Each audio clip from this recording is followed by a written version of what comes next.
Bien chicos, continuando con la explicación de las preguntas del desarrollo de las preguntas de la pre, corresponde desarrollar ahora la pregunta número 59. Muy bien, en la pregunta número 59 me dan este triángulo equilátero y me dice lo siguiente. En el triángulo equilátero la carga Q, esta carga, genera un potencial de 5 voltios en el baricentro del triángulo.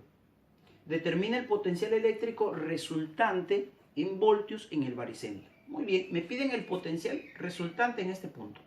Como acá tenemos tres cargas, el potencial eléctrico resultante en el baricentro vendría a ser la suma de los potenciales que genera cada carga. Pero yo ya tengo un potencial que me lo están dando como dato, que es el potencial que genera esta carga. ¿Correcto? El potencial que genera la carga Q es de 5 voltios. ¿Cómo se calcula el potencial? Pues multiplicando la constante eléctrica por la carga, en este caso que vale Q, por la distancia al baricentro. ¿Ok? Listo.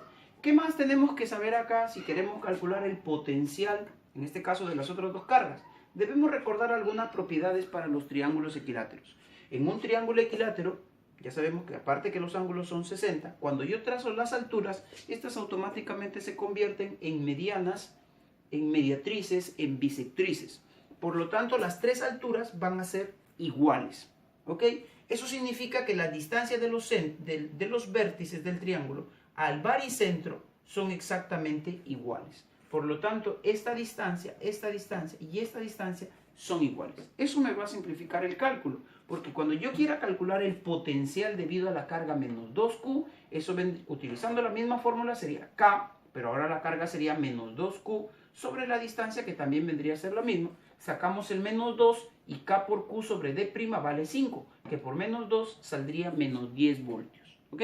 Listo, ya tengo el potencial de la segunda carga. Solamente me faltaría el potencial de la tercera carga, que también utilizando la misma fórmula vendría a ser la constante por la carga que vale 3Q sobre la distancia D'.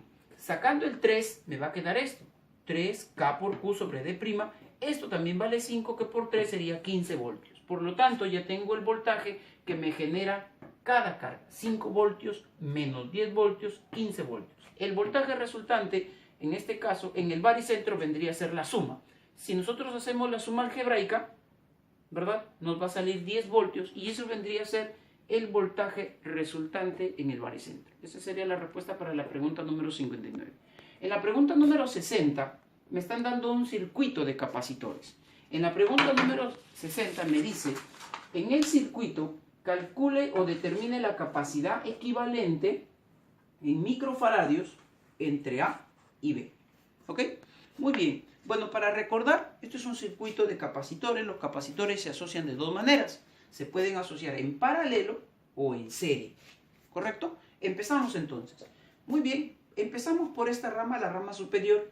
Y si nosotros nos damos cuenta, estos dos capacitores están en paralelo. Y la teoría dice que cuando están en paralelo se deben de sumar. Por lo tanto, sumamos 3 y 3, 6 microfaradios. ¿Ok? Entonces, ya reduciendo el sistema, lo mismo podríamos, por ejemplo, hacer acá. Como estos tres están en paralelo, también se van a sumar. Entonces, para esta primera rama me va a salir 6 microfaradios, los reemplazo, esto sería 6 microfaradios, ¿no? Los otros 6 microfaradios que están allí, abajo tenemos 8 microfaradios y acá también tendríamos que sumar porque están en paralelo, entonces sería 4, 3, 7 y 1, 8. 8 microfaradios. Entonces acá sería 8 microfaradios. Listo.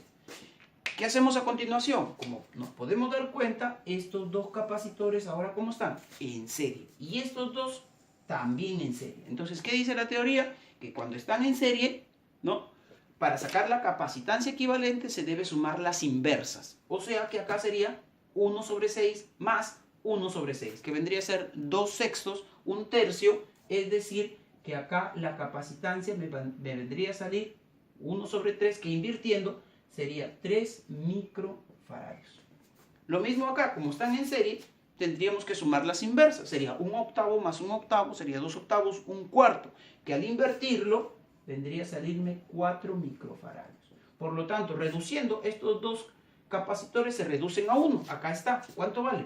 3 microfaradios. Y estos también, estos dos se reducen a 1, que vale 4 microfaradios. Finalmente, estos dos capacitores, ¿cómo van a estar? En paralelo otra vez. ¿Y qué dice la teoría? Que cuando están en paralelos, se suman. Por lo tanto, la capacitancia equivalente vendría a ser la suma y sería 7 microfarads. Y esa sería la respuesta para la pregunta número 60. Muy bien.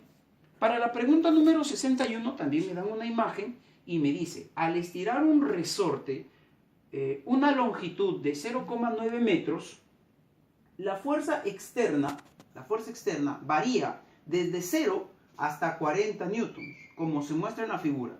Determina el trabajo realizado por el resorte en joules. Muy bien, ¿qué es lo que podemos ver? Como me dice que la fuerza está variando desde 0 hasta un valor máximo de 40 newtons, ¿ok? Si nosotros tenemos un resorte, ¿no?, y le vamos aplicando una fuerza desde 0 hasta 40, estamos hablando de una fuerza variable. Entonces, el trabajo que realiza la fuerza sería el trabajo de una fuerza variable. ¿Y cómo se calcularía ese trabajo? Pues ese trabajo se calcularía con el área, bajo la gráfica. ¿Correcto? Muy bien. Entonces, como esto es un triángulo, calculamos su área, que vendría a ser la base, 0,9, por la altura, 40, entre 2. Entonces, el trabajo de esta fuerza variable vendría a ser 18 joules. Y esa vendría a ser la respuesta para la pregunta número 61. Muy bien, esto vendría a ser el segundo video. Vamos a hacer un tercero para poder finalizar las preguntas. ¿Ok?